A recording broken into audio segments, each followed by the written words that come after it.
Assalamualaikum, selamat datang di kelas belajar dengan cara menyenangkan. Hari ini saya akan berperan sebagai seorang guru, yaitu guru bahasa Indonesia, dan saya akan mengajar di kelas 10 di SMA X. Belajar menyenangkan. Memang belajar tidak menyenangkan. Belajar pada sebagian besar siswa saat ini, terutama pada generasi Z, itu adalah hal yang sangat membosankan, di mana mungkin terdapat pada gurunya atau mungkin pada siswanya yang memang tidak berniat untuk belajar. Tapi mari kita ciptakan satu suasana yang menyenangkan atau satu suasana yang dapat menarik fokus siswa kepada kita, yang dimana kita adalah sebagai seorang guru. Assalamualaikum murid-murid, selamat pagi. Jadi hari ini Bu Ica masuk lagi ya, setiap pekannya kita ketemu. Jadi hari ini Ibu Ica akan membawakan materi yaitu cerpen. Pasti kita semua sudah pernah mendengar apa itu cerpen, kan? Tapi sebelum memulai semuanya, alangkah baiknya kita berdoa kepada Tuhan untuk memberikan kita kemudahan memahami materi pembelajaran dan semua yang akan kita laksanakan pada hari ini. Maka dari itu, mari kita berdoa menurut keyakinan masing-masing. Baik, jadi hari ini Ibu akan membawa materi tentang cerpen. Cerpen itu apa sih? Seperti yang sering kita dengarkan atau sering kita dapatkan, cerpen itu adalah cerita pendek. Cerita pendek itu kayak gimana sih? Cerita pendek itu adalah cerita yang berdasarkan hayalan dari atau fiksi dari sang penulis itu sendiri. Ciri khas cerpen adalah tidak berdasarkan kisah nyata. Dan apa bedanya dengan novel? Sudah pasti bedanya. Novel memiliki banyak bab atau memiliki cerita yang sangat panjang, sedangkan cerpen memiliki cerita yang pendek dan langsung menuju pada intinya. Secara sederhananya, cerpen adalah cerita pendek yang ditulis oleh penulisnya menggunakan pikiran atau menggunakan hayalan fantasi dari penulis itu sendiri. Langkah-langkah penulisan cerpen itu juga mudah. Di sini Ibu tidak meminta kalian untuk menghafalkan pengertian cerpen. Intinya cerpen adalah cerita pendek, cerita yang pendek, yang ada percakapan di dalamnya, yang ada narasi yang ditulis oleh penulis itu sendiri. Langkah-langkahnya, yang pertama, kalian harus punya ide tentunya, yaitu memikirkan tema, memikirkan karakter, menyusun kerangka cerita, menyusun plot twist. Kita harus membuat satu cerita yang menurut semua orang itu menarik. Tapi harus dicamkan bahwa tidak semua orang itu seleranya sama. Semua orang itu memiliki genre yang berbeda-beda. Ada yang menyukai genre romantis, ada yang menyukai genre aksi, ada yang menyukai genre fantasi, dan banyak genre lainnya. Sini siapa yang suka genre aksi? Ibu juga.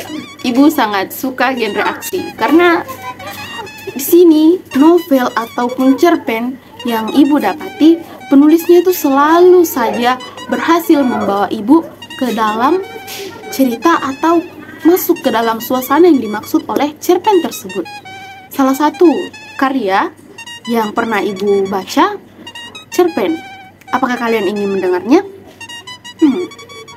Sebenarnya di sini Ibu ingin memberikan banyak pertanyaan kepada kalian, tapi ini adalah pelajaran yang sangat sederhana. Cerpen. Mungkin materi cerpen ini sudah pernah kita dapatkan pada waktu SMP atau waktu lalu-lalu. Maka dari itu Ibu hanya akan merefleksi sedikit atau mengulang kembali cara, atau Ibu akan meminta kalian menulis sebuah cerpen. Tapi kalian dulu harus kalian itu bisa mendengarkan cerita cerpen dari Ibu. Dan pekan depan Ibu akan memberi kalian tugas untuk membuat cerpen yang sesuai dengan genre yang kalian sukai, alur yang kalian sukai, karakter yang kalian inginkan, dan lain sebagainya. Terserah. Ibu tidak mengekang harus genre ini, karakternya harus begini, tokohnya harus begini. Tidak apa-apa. Tulislah sesuai dengan apa yang kalian inginkan. Suatu hari Ibu membaca satu cerpen. Cerpen apa itu? Cerpen ini berdasarkan tulisan dari seseorang. Jadi, cerpen ini dimulai dengan satu cerita yang menggunakan sudut pandang orang pertama, yaitu aku. Kan di sini kan kita sudah tahu ada 3 sudut pandang. Sudut pandang orang pertama, sudut pandang orang kedua, dan sudut pandang orang ketiga. Nah, di sini ibu hanya bercerita menggunakan sudut pandang pertama karena di dalam cerpen tersebut penulis menggunakan sudut pandang orang pertama, yaitu aku. Tapi genre yang akan ibu ceritakan ini mengandung genre horor atau genre cerita yang menyeramkan atau yang bersangkutan dengan hantu. Tapi tidak selamanya hantu itu menyeramkan. Kok bisa hantu tidak menyeramkan? Nah, salah satu cerita pendek yang pernah ibu baca pada satu web karya, yaitu karakter utama dari cerpen ini bernama Maya. Nah, suatu hari, saat itu aku, keponakanku, dan beberapa sepupu perempuanku melakukan perjalanan ke satu desa, di mana desa ini termasuk desa yang terpencil. Kami mengunjungi desa tersebut dengan niat ingin mengunjungi keluarga kami, karena sudah lama kami tidak mengunjungi mereka. Di saat itu juga kami mengunjungi karena terdapat acara besar di mana semua keluarga berkumpul, dan hanya kamilah yang datang dari kota. Karena aku dan beberapa sepupuku yang lain memiliki pekerjaan yang penting, jadi kami tidak bisa menginap pada malam itu. Maka dari itu kami hanya berangkat pada pagi hari dan tiba di desa pada siang hari, di mana kami melakukan 5 jam perjalanan untuk sampai ke desa tersebut. Nah, kami menghabiskan waktu 3 jam, 4 jam dengan beristirahat 1 jam dan melakukan bincang-bincang dengan keluarga. Setelah itu, saat menjelang sore, kami berpamitan pulang. Saat kami berpamitan, semua orang minta kami untuk tetap tinggal karena hari semakin gelap. Tapi aku dan beberapa sepupu yang lain tidak bisa. Kenapa? Karena kami memiliki pekerjaan yang penting, dan pekerjaan itu tidak bisa kami. Berselang lama, kami melakukan perjalanan hingga matahari terbenam. Saat itu posisi kami berada di tengah hutan, yang di kanan kiri tidak ada penghuni, yang dimana di sana tidak ada lampu jalan atau tidak ada penerang. Tapi untungnya aspal tersebut memiliki garis putih di tengahnya, dimana saya bisa melihat jalanan. Saat itu aku dan Astuti adalah sebagai sopir dan kami bergantian untuk melakukannya. Nah, pada saat malam tiba sekitaran jam 9 malam, Masya, keponakanku, meminta kepada supir untuk memberhentikan mobil. Dia berkata, "Tante, Masya mau buang air kecil." Nah, berhenti di mana? Sedangkan di sini tidak ada WC, tidak ada rumah warga, tidak ada masjid di tempat yang singgah. Aku mencari dan terus mencari di mana ada toilet umum di sini. Tapi sejauh mata memandang ke depan, kami tidak menemukan satu WC atau satu bangunan yang bisa kami singgahi. Dan karena Masya sudah kebelet, dia selalu meminta, "Onti berhenti, Masya sudah kebelet." Tak ada pilihan lain, Astuti pun menghentikan mobil dan menyuruh Masya ke samping mobil dengan cebok. Dalam bahasa kasarnya cebok, menggunakan air mineral dalam botol besar yang ditemani oleh mamanya. Nah, saat itu terdapat beberapa keponakan yang kami bawa, Masya, dan beberapa keponakan yang lainnya. Terdapat 3 anak kecil dan 6 orang dewasa. Dan saat itu tidak ada satupun laki-laki yang ikut di mobil kami. Mobilnya juga cuma satu, entah kenapa saat itu. Nah, saat itu waktuku dan Astuti berganti atau bertukar posisi. Nah, karena Astuti sedang mengantuk, maka dari itu akulah yang akan membawa mobil. Saat berganti posisi dengan Astuti, saat itu keponakan kami bernama Abian berbisik ke telingaku, "Tante, lampu jalan." Sontak aku pun kaget. "Hah? Lampu? Perasaan dari tadi tidak ada." Tapi tanpa menghiraukan lampu tersebut, kami terus melanjutkan perjalanan. Nah, kami dengan kecepatan yang sederhana karena kami takut akan kecelakaan. Aku melajukan mobil dengan kecepatan yang sederhana atau sedang. Nah, pada saat lewat di bawah lampu tersebut, aku merasa, wah, enak ya kalau jalanan terang begini. Tapi aku tak menghiraukan melakukan hal tersebut. Aku hanya terus menyetir, dan semua orang pun terlelap. Karena saat itu memang waktunya sudah pukul 10 malam, dimana semua orang juga sedang lelah.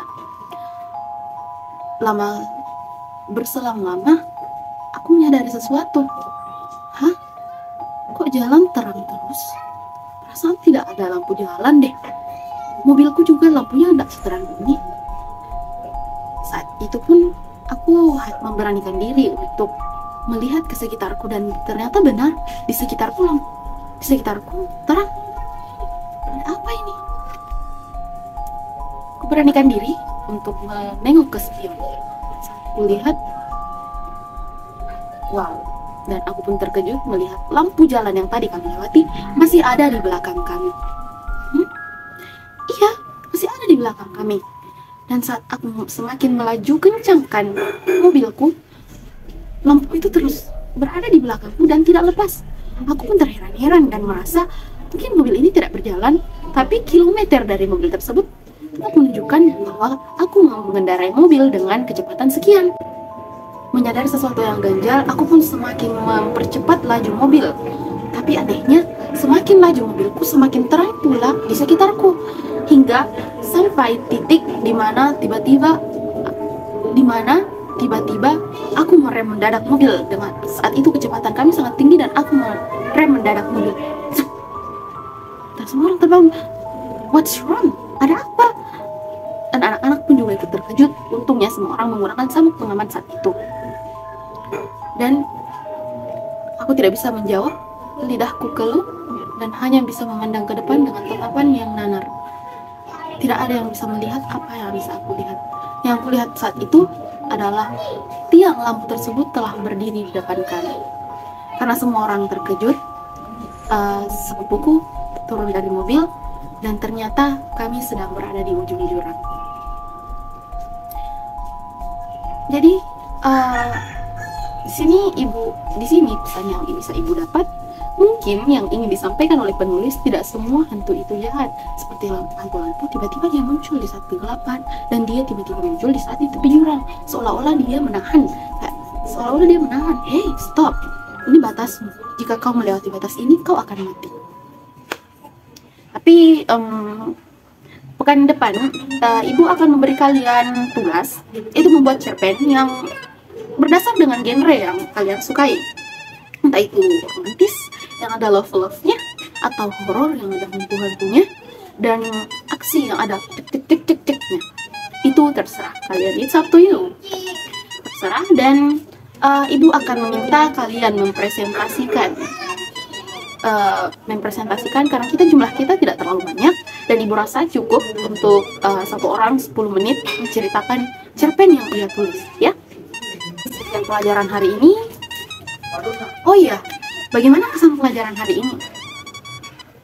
Kita akan bertemu pekan depan. Selamat mengerjakan tugasnya anak-anak, dan selamat bekerja. Semoga apa yang disampaikan hari ini akan teringat oleh kalian, atau minimal kalian membawa atau mengingat sesuatu ketika kalian keluar dari kelas ibu. Baik, sekian, terima kasih. Assalamualaikum warahmatullahi wabarakatuh.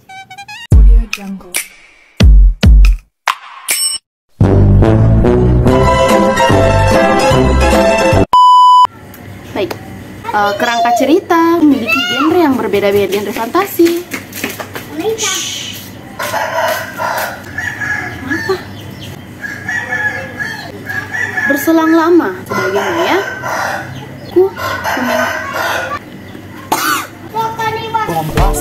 Sekian. Ganjal, aku.